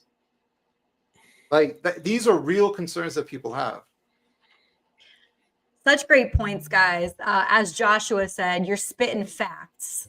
Spitting facts. Spitting facts. Like, seriously, so many good points being made. And I think it's the AI thing is touching all of us. Everyone around me, you know, we're starting to see terrifying things and fears of, you know, being replaced. I was working in TV and film in New York for 10 years, and those jobs are not there anymore. And you see they're replacing actors with AI. And even as a therapist, it's concerning. Like, is AI an effective therapist? Like, to a degree, you know, my architect friend, like, so a lot of people around me are starting to fear that. So. Yeah, no, because it's a logical fear. They are being replaced. Marketing. I have a friend who's in marketing who's watching. He knows marketing professionals. I can't find a job. They're just running to AI. All the firms, or the clients, they're just saying, oh, we'll just have AI do the voiceover. We'll just have AI come up with the concept. Like, it's already happening, and we're not really talking about it in a high level government, a high government level. Well, that's because at our highest levels of government, we're still trying to figure out what women are. So how the hell can you figure out how are we going to handle AI? Well, first we've got to get AI's pronouns correctly. You know? I joke around all the time. I'm like, we're talking about AI, you know, replacing and killing us all. You know, I think that's what bothers me so much about, like, Democrats and their stupid conversations that don't really matter. Like, I joke around that if aliens invaded, half of America would be like, well, I think we need to, you know, we need to really listen to them and, you know, come to terms with what we as humans are. No, we're being invaded by the guys from Mars Attacks, and they're shooting people. Like, we got to figure this one out here. And I think that is what annoys me so much about so many of the culture war issues, is that, like, we could be out here figuring out real solutions to real problems, and there's an entire herd of people that are, like, talking about things we figured out already. Like, we could be figuring out the answer to infinity, and half of America is still working on addition and subtraction. Newcomers' rights, you know? Yeah. Newcomers' rights. As a green alien, I say we are the most oppressed. That is going to be that's going to be how Alien Corinne Jean-Pierre starts their book tour. As a Martian, I am the most oppressed because we don't have oxygen. Excuse me, sir. I am actually homeless. Thank you. Well, is there anything else that you guys wanted to say on that topic, on AI or Grokpedia or any of that before we move on? We're all going to die. Oh, no. This is supposed to be a positive thing. Whatever. I'm going to be hiding in the woods somewhere. Like, you ain't getting me, huh? I'll be fine. Know. I don't know if you can tell, but I've been bulking up for winter. I feel for you. I'm in Florida now, and it's still 80. It's 80s here, so it's like I'm crazy to me that it's almost November, and I don't feel it here when I've spent the last 12 years doing winter in New York City, and as you guys mentioned earlier, that is it's even scarier time in the subway. So, sorry to also it's all doom and gloom right now. Well, let's move on to Kevin's favorite topic, Don Lemon. So, former CNN anchor fired in 2023 after 17 years. History of controversial on-air statements, including Nikki Haley saying she's not in her prime, that men's soccer players deserve to be paid more because they're more interesting to watch. And now today, cut to this on his podcast. I got a little video clip for you. Oh, Lord. Megyn Kelly chopped? I don't know what that means. I don't know what is chopped. I've heard it, but I don't know what that means. What does chopped mean? She's gonna get mad at me, dude. I don't know if I want this heat. What does chopped mean? Chop means like not hot. Yeah, she's chopped. I don't know the whole MAGA look. It's all the MAGA ladies. Too They much. look kind of looks like a Barbie doll covered in like WD-40. I think she looks trans. Let's end on that note. She looks clockable. Oh, ouch. Yo, I want to be clear. If Megyn Kelly is trans, everything's different. Everything is different. Like, how does that? It changes your mind. What do you think now? I have no idea. Look, I talk for a living. When I saw that clip, I actually went like my face couldn't produce sounds. Megyn Kelly is a smoke show. Like, I'm sorry, she's really hot. Like, and that whole MAGA look. What the hell does that mean? Like, do we have a clothes fit? Is she washes herself? That MAGA look. First of all, would Don Lemon prefer her to look like Kamala Harris's stepdaughter? Like Weird Al has an eating disorder? Like, I don't know. Like, I just. But you know what? It goes to a broader comment. Don Lemon's a fucking idiot. But like, you know, and also like, okay, I'll say this gently. That's like really gay. Like to not think Megyn Kelly's hot. Like really gay. But like I don't care, sing a song or whatever. It's just like I'm not taking his advice. But there is a certain thing on the left about like aesthetic beauty. Just like, and it doesn't matter whether it's humans or whether it's art or architecture, they try to destroy everything that looks good. And Don Lemon, come on, do I really think that I have to balance the idea of, is Don Lemon saying this to get attention because he knows it will, or does he actually think Megyn Kelly's not hot? And she might be watching this right now. I know she follows both of us, Angela. So, and Megyn, if you're watching, keep going. You know, you're doing great, hon. But like, is it just an attention thing? Because seeing Don Lemon having to do like man on the street interviews, like some college sophomore, he's out there like Caitlin Bennett, just like getting told to go fuck himself at the Jersey Shore. Like, maybe this is the bottom of the barrel. Like, is he that desperate? I don't know. Yes, you're exactly right. So I've been saying this for quite some time. Don Lemon, Mr. CNN, Mr. I'm a real journalist, is now a struggle streamer. He is a guy who's about 2 minutes away from doing pranks. Actually, hold up. As I was saying that, I remembered he did a prank video.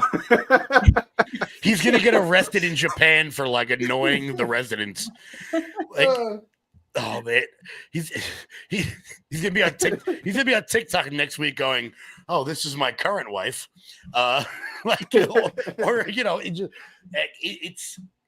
I've never seen a faster fall from grace and him still thinking he's like above it all.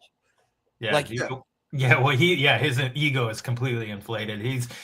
That when he came to X too, I thought that was hilarious. He demanded a Cybertruck from Elon. Like Elon even cares who this guy is. Like, like if I had Don Lemon's confidence, I could take over a small country. Like, you know, not a big one, not like France or Germany. I could take over like, I don't know, an island somewhere and just make it mine. I don't know. If I have that sort of self-confidence, like I'm almost impressed. Also, like the sweater over the button down, not a fan of that look. You know, like a librarian. I don't know what that is. The 90s called. They want it back. But it's just he's so ridiculous that, and I don't think he knows that like all of his views are people like us watching to cut the clip to do this. Like that's I think all. He does know. You think he does know? I think he does know. Absolutely. So here's the thing. Struggle streamers have no conscience. Struggle streamers have no self-awareness. Neither do they care to have self-awareness. All they want is attention. And so you see this often with most, not all, because we use Megyn Kelly and she's not necessarily like this.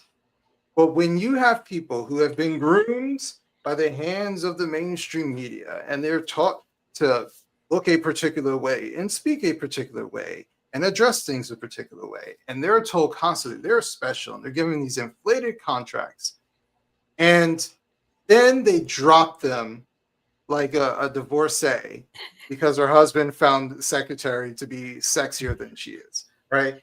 Like they just drop them. And then you realize how talentless these people are. It reminds me of when COVID happened. First off, I already thought he was talentless, but it was just exaggerated.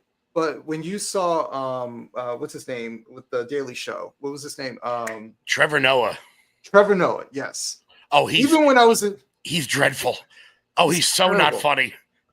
When I was a Democrat and I used to watch the Daily Show, and Jon Stewart left, and they were ushering in Trevor Noah, I was like, I want to find him funny, but I just don't. He is not funny. Well, when they took away the ha ha ha ha, the applause line, and put him in a room and turned him into a YouTuber, it was dreadful.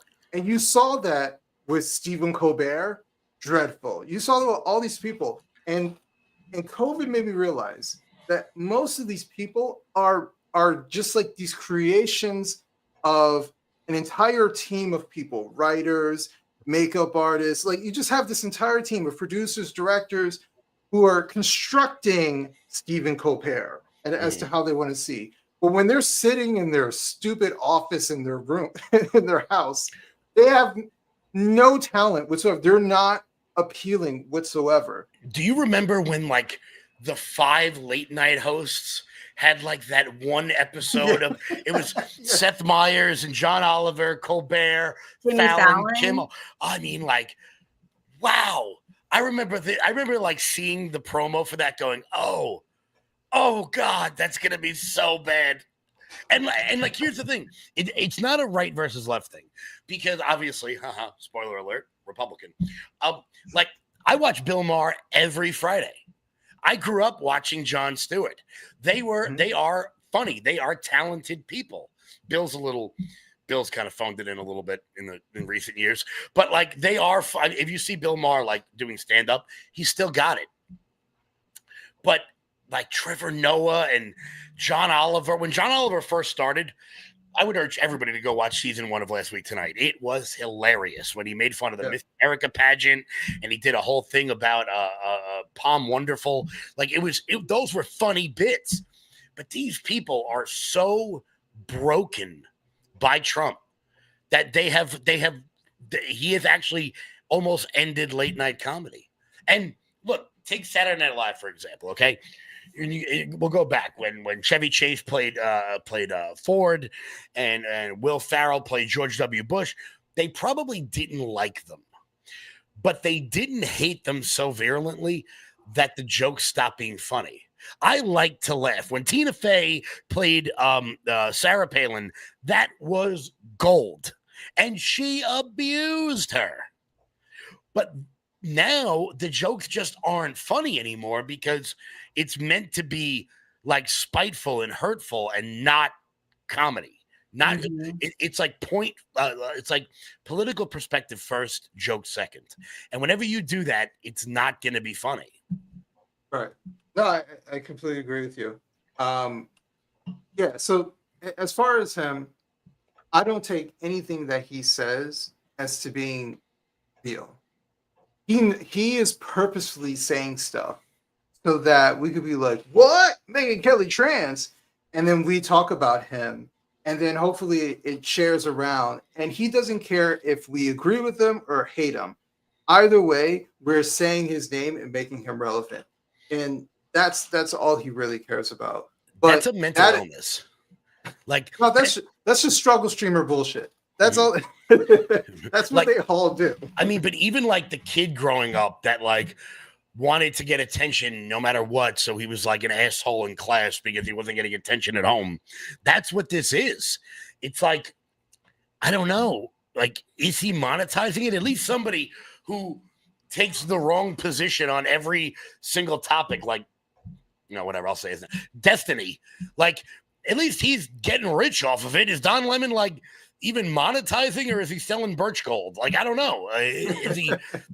He's like if he loses like 4,000 more viewers, he is going to end every one of his show with, and go to mypillow.com and use promo code lemon. Like, you know, and look, hey, I want to say Mike Lindell sponsors my show. So, you know, Mike, keep it going. But, you know, I didn't have the fame that he had. That he started on third base and somehow he made his way back to second base now, where like it's wild. Yeah, Adam, so your prerogative is essentially, you know, any attention, kind of like bad press is good press, any press, staying relevant, staying in the limelight. I mean, you have a point, because it's not like he's changing his behavior. It's just kind of more of the same, you know, things he's been called out for before. He's sort of doubling down on the same. Well, he kept getting knocked down, and he was so arrogant that he never thought that it was him. You know, he got bumped from primetime, then he went to Dayside and said that like women in their 30s aren't in their prime, which what? Like, and then he got fired from that, and now he's just like, the lower he goes down, the more arrogant he becomes. And yeah, because these people can't ever see within themselves that like maybe I'm the problem. Mm-hmm. Like if I lost if I went on my show tomorrow and I lost all of my viewers on Thursday, I would look back at Wednesday's show and go, what did I say? That might have turned everyone off. Them, they're like, it's like, I was talking to somebody about this the other day. That movie Captain Marvel with that Brie Larson chick. I don't watch any of the Marvel movies because I'm a grown up. But like, you know, the movie sucked, and she came out and was like, the movie wasn't bad. The fans are just misogynists. And it's like, no, maybe you made a bad movie. Is that possible? Like, is it possible you made a bad movie? I can't imagine like doing a show, nobody watching, and blaming the audience that doesn't exist. Yeah, that's ridiculous. It goes back to the accountability piece that we were talking about earlier, right? Where it's a lot of like pointing fingers and not being able to own up to, oh yeah, maybe there was something I could have done better. And that's very unlikable. That's a very unlikable quality. Well, he's a very unlikable character. There you go. He really is. I've never rooted for someone less than Don Lemon. Probably someone less. I don't know. Like, because like, you know, I know how difficult it is to break into the streaming world. You know, I mean, it's taken me a while for the network that we're on to really gain a foothold. I understand how difficult it is, but for people like him that think that, oh, I can just, there are like 4 people in mainstream media that I think could carry their own audience. Like if they left their prospective network, I think that Gutfeld could, I think that Will Cain could, I think Rachel Maddow could, maybe Chris Cuomo. I'm struggling to come up with a 5th name. And it's because these arrogant people think that like, oh, what we do is just easy. Like we could just piece a show together. That I talk for an hour every day. I have no producer. It's just me here. They think that they can just do that. And it's not easy. Not everyone can do that. It's true. People think, oh, you know, it's true. It takes a lot more than, but you know, they should try it and then they'll find out. They should absolutely, Don Lemon should absolutely come on my show. That is something that I would, are you listening? Let's start a campaign right now. Let's go. Are you listening? The struggle streamer is welcome on my channel, please. I would love nothing more on planet Earth than to look at him and just go, really? Megyn Kelly, not hot. Okay. Then I need glasses, okay? Then I'm blind. You have a spare Cybertruck? What's up? You have a Cybertruck you can give him? That's he wanted like $10 million a year and a Cybertruck. And it's like, Don, do you really think you're worth shortstop money?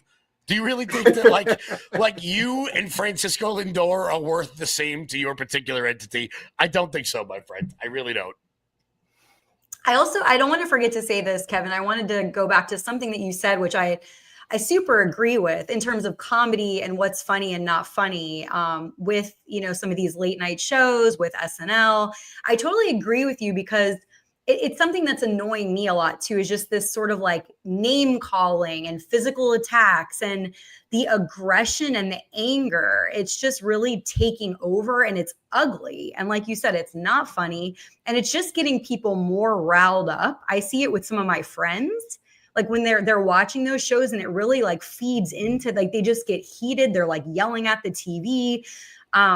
Yeah, it's not funny. No, it's not funny. Because look, like I said, when you put the opinion above the joke, it's never going to be funny. You know, like I said, Will Ferrell probably didn't like George W. Bush. Probably didn't vote for him. Probably, you know, probably whatever. But Will Ferrell knew that his job was primarily to make the audience laugh and then make his political point.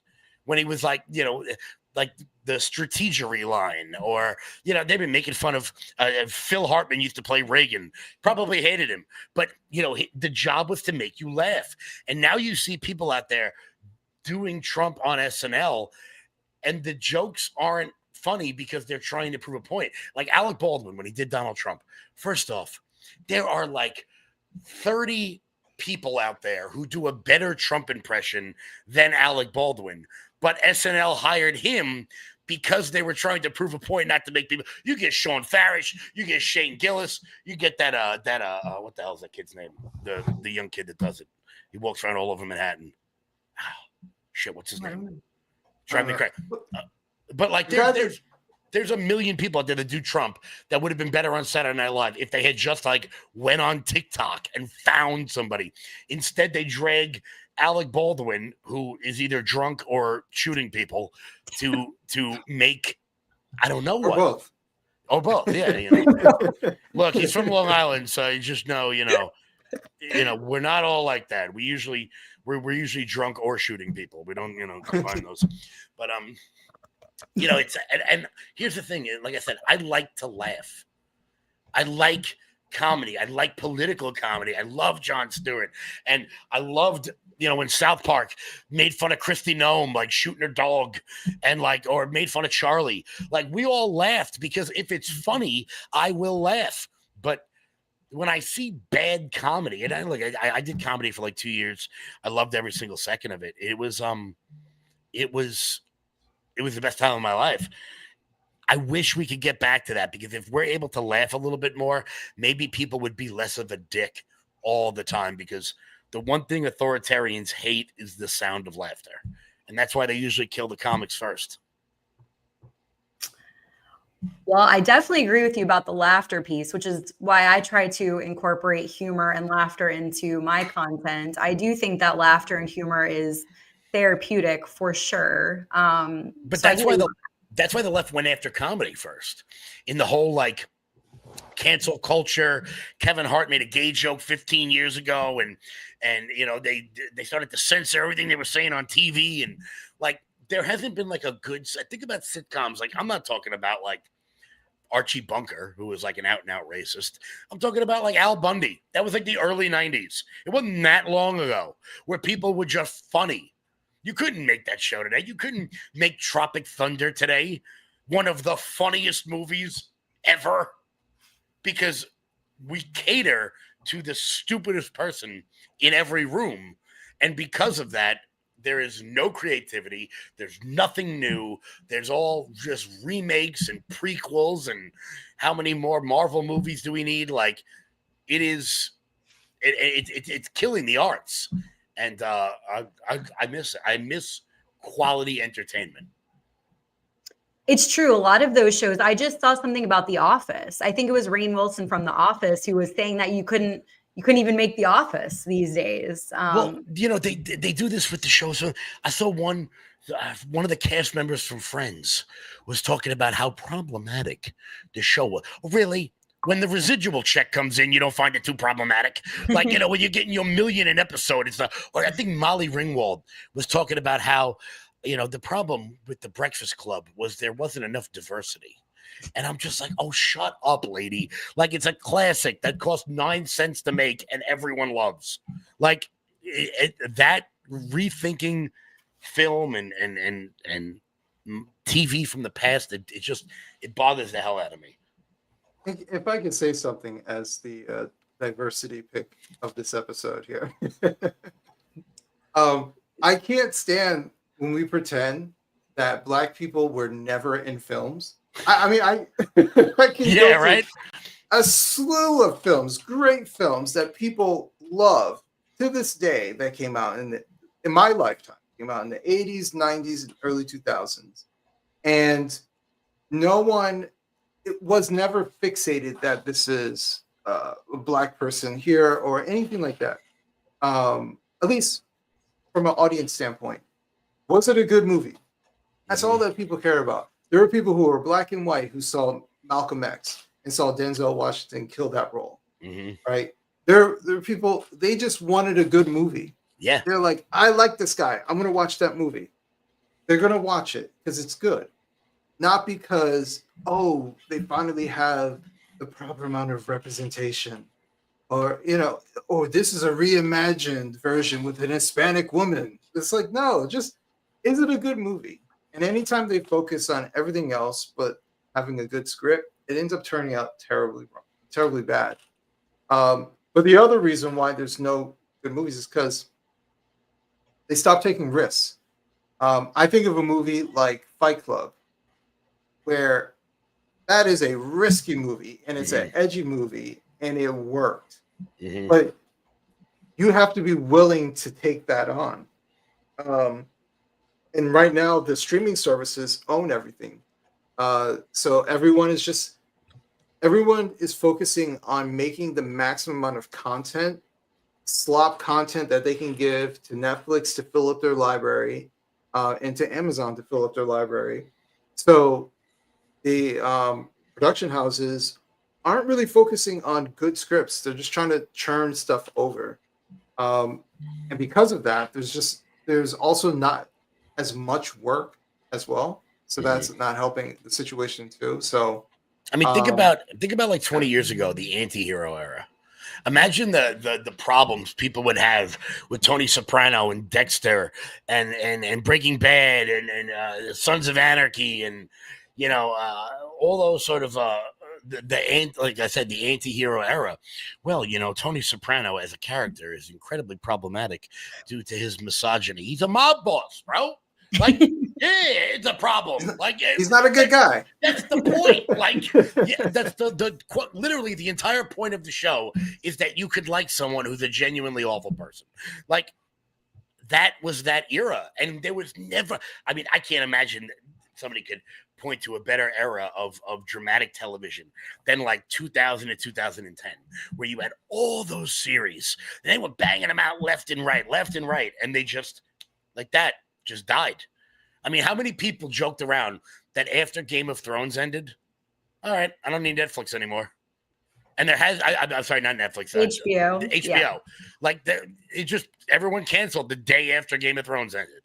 And I miss that sort of water cooler era television where even if a good show comes out, you bang it out in a weekend and now you're on to the next thing. Like House of Cards. I think House of Cards killed it all. But like, I remember when that came out, people were enamored. And that was like the last show the last anti-hero type show that really, really encapsulated the public. Yeah, House of Cards, the first season was nuts. Unbelievable. It was great. No, yeah, you're not going to get stuff like that. Actually, I take that back. The Penguin. Have you seen The Penguin? Not yet. That's with who the hell plays him? Colin Farrell. Yeah, I think it's technically a mini series, but watch it. The anti-hero, that is exactly what you're talking about. It's really a throwback. Yeah. To that.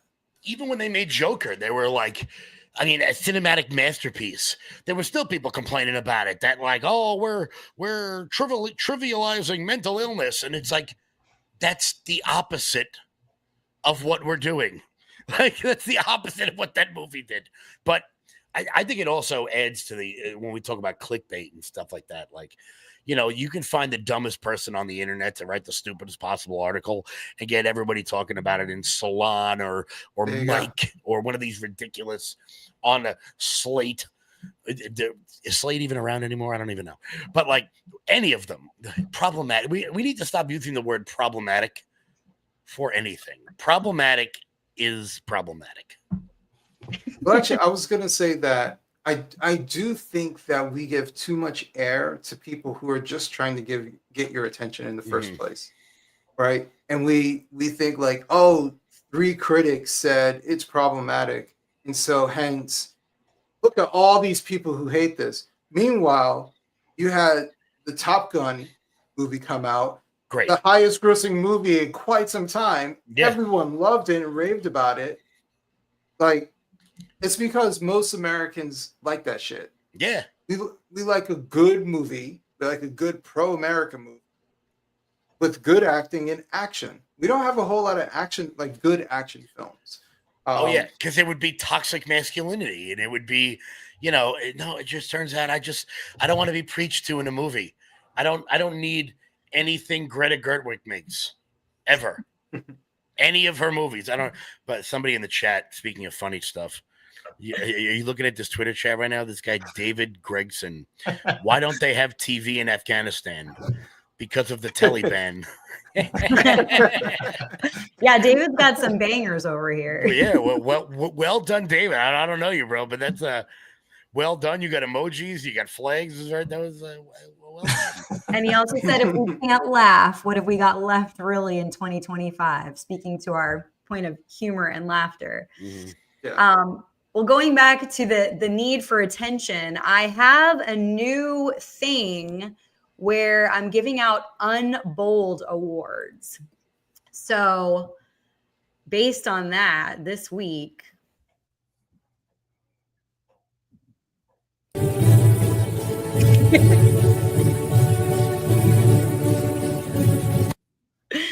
this week it goes to Don Lemon. I was going to ask you guys for, other nominees that, other thoughts on any. Are there any other unbold things that happened this week or unbold moves by anyone that stand out to you? Stephen A. Smith. Yeah. Stephen A. Smith, who has jumped the shark, who for some reason thinks that Chauncey Billups gambling with the Gambino family is Trump's fault. And Terry Rozier, who makes $96 million betting to make 35 grand, is Trump coming for professional sports. Stephen A., my friend, we're both from Queens, but you have jumped the shark, bro. I was going to say, you can give it to Don Lemon pretty much every week. so yeah. I gotta mix it up, but we'll see. We'll see what Don does next. And He can be your default. If you're like, I can't find anybody, we'll just go back to Don Lemon. I'll just go back and look at what's Don Lemon up to this week, today. What's going on? You don't even have to look. You could just be guaranteed to know. All right. Well, I'll have He's doing something like. I'll have it on standby, ready to go. I'll have it queued up and ready to go. But yeah, so I did like the turquoise suit, by the way. That was nice touch. Pretty on turquoise suit, no belt. That was pretty on brand. Wait, can we watch it again? Wait, it went so quick. Let's see that one more time, just so we can really.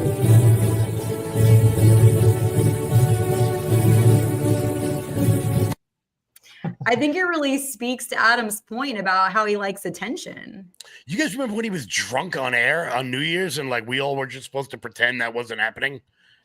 Like he was bombed. And like, here's the thing. It's New Year's. Get drunk. Don't be on television like hitting on your co-host, but not obviously, but kind of. Yeah. Yeah. And by the way, I was thinking Don Lemon would hold it up just like that too. Nice. Yeah. Nice. Instead of sending him a prize, send him a bill. You know what? I got one right here. Like you owe me a Cybertruck and $10 million. There you go. Gotta hold it up like that. Yeah, I like it. Well, yeah. So keep everybody in here, everyone listening, watching. keep your eyes peeled for some unbold moves and send them my way, and we'll see who wins the next Unbold award. But that's what we got going on. We real quick want to touch on one more little topic, or do you guys have a couple minutes? Yeah, I'm good. I have to run very quickly. All good. Adam, thank you. Well, thank you so much. I know it's short notice. Thank you so much for being here and joining us. You've been awesome. You are like so clutch on these topics. Is there anything that you want to shout out, promote, talk about before you head out? Yeah, I want to give a shout out to my cousin Ray Ray. Oh no, that's right. You can go for it. No, check out my Substack, adambcoleman.substack.com. Wrong_speak on Twitter, and my Twitter account. I'm sorry, my YouTube account, youtube.com/@wrong_speak. Getting more into short documentaries. I did something for the New York Post about the New Jersey election. You can find it there as well. So yeah, that's all I can give at this moment. Awesome. We appreciate you. Oh no, I'm messing it all up. There we go. Adam, thank you so much. Appreciate you. We'll definitely talk soon. Would love for you to, keep joining whenever you're available. I'll keep you posted. But thank you so much for being here. You've been awesome. We'll talk soon. Thank you. We'll talk soon. Peace. Absolutely. All right. Well, real quick, we'll just take a couple minutes, but just wanted to Adam, you want me to remove you? I'll just do that. Okay. Oh no. I'm messing everything up. Okay. Here we go. Perfect. Sorry, I'm new to this whole thing, but it's very seemingly full. Look, you're doing for being new. You're pretty on point here with your video clips of Dainty Lemon and Don Lemon. Thank you. Well, I'm like rusty, but I used to live stream on a platform called YouNow. I don't know if anyone in this room, please comment, if you were part of the YouNow days, which was more like 2017, 2018 for me. Used to pretty much live stream on there every day and really liked it. So I've been missing it. So I'm happy to be back doing it, just learning it via a new app and platform. But yeah, so last thing real quick is thanks, guys. Nulf, I appreciate it. The MRI, the outrage over the Trump MRI. What do we like? I'm not worried. But it's just, I think it's funny that there's so much outrage over it. You know what it is? It's the people who pretended we all didn't see what we saw for the last 4 years. Right. I don't know, maybe at right. Like they hid that Joe Biden had stage 4 cancer. I mean, it's ridiculous, and I don't wish that on anybody. I didn't want him to have cancer for sure. Of course not. Yeah. And but there are people that would be celebrating if President Trump was sick, but the thing is MRIs are pretty common. I'm in pretty good shape, and I've had 3 of them. So exactly. We don't know. And I love the fact that people immediately jump to it's an MRI, therefore he's cognitively impaired. Maybe he stubbed his toe and messed up, and he's got that bruise. I got hit by a car, but he got a bruise on his hand. Maybe he screwed up a tendon, so he got an MRI. No idea. They immediately jump to something's wrong. Who the hell knows? Maybe he twisted his ankle. Yeah, I mean, anytime there's any sort of injury, if my, I was a dancer my whole life and my hips are bothering me, if they want to prescribe physical therapy for me, they're going to do an MRI to check things. There's a lot of reasons why you can have an MRI. Exactly. But it's people out there that are so desperate to find something. Talking to you, Harry. They want to burn the house down to prove a point, right? They want him to fail. They want the country to fail so that they can prove a point and be like, you know what, we were right. And so that's unfortunate, because regardless of who's president, regardless of who it is, I want America to win. I want everybody to be successful. I want everybody's stocks to be hitting. I want everybody to, be successful. And so like, this is our team. So I don't know why you would want us to lose. And so hopefully it's nothing. Hopefully it's not a big deal. And, hopefully, he keeps doing what he's doing. So. Yeah, 100%. I agree with you, Jay, completely. It's something I also say all the time is like, that was a big moment for me. When Trump won, it's like, okay, like I might have concerns or whatever, but, I want the country to do well. I don't want him to fail. I don't want anyone to get hurt. I think any celebrating people being sick or violence in any way is nasty and wrong. And I just find this so like hypocritical. It's like, we know Biden was old and had, so it's like we're ignoring that. And now it's like, oh, Trump's not fit, but like, was Biden really fit? So, Yeah, well, the minute Donald Trump has to get led back to the group by Georgina Maloney is when I'll start caring what these people. Or the minute Donald Trump goes out and says he plans to apply true and non-Shabbat pressure. Once that happens, I still don't know. It's amazing. I've tried to spell it like numerous times, and it's just it can't be done. True and non-Shabbat pressure. I'm like, yo, you're done, bro. And like, here's the thing about Biden, right? Like, which bothered me to no end. And it happened with Dianne Feinstein as well. It's happening with Mitch McConnell. How is there no one in these people's lives who love them enough to go, it's over. You're done. Like, you they basically dragged Dianne Feinstein's corpse into the Senate. And like, it's not like I'm a Republican, so I want Dianne Feinstein out. We're going to get a Republican. No, we would have got another Democrat. It would have been Adam Schiff or whoever the hell it was going to be. I would have hated them.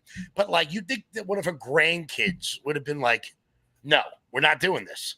What's wrong with you people? Didn't she vote on a bill after she was already deceased? Like already pronounced it? Like she was. I'm not trying to be funny here because but she was like sitting in the chair, like voting, like all fucked up, like clearly not there. Like, and I was like, come on, what do we? I mean, let the woman have some peace.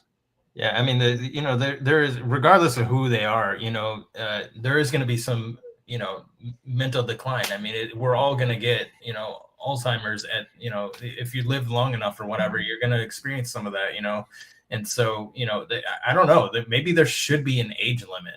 Maybe you shouldn't be in office for 50 years. Like, that's just ridiculous. Like, it shouldn't be a career for people, and it was never meant to be like that. And it brings out the worst in people. We're seeing that in a lot of, they'll just vote however they want. They'll vote how their donors dictate, and really they just disregard everything that we want. So true and a non-Shabbat pressure.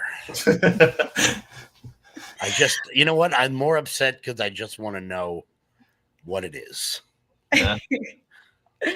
Well, yeah, I also don't understand at a certain age, like, why do you want to be president or hold this? Like, don't you want to enjoy, I don't know, sort of like the later years of you? I don't even understand the reason to want to be in that position at a certain age. And I don't know.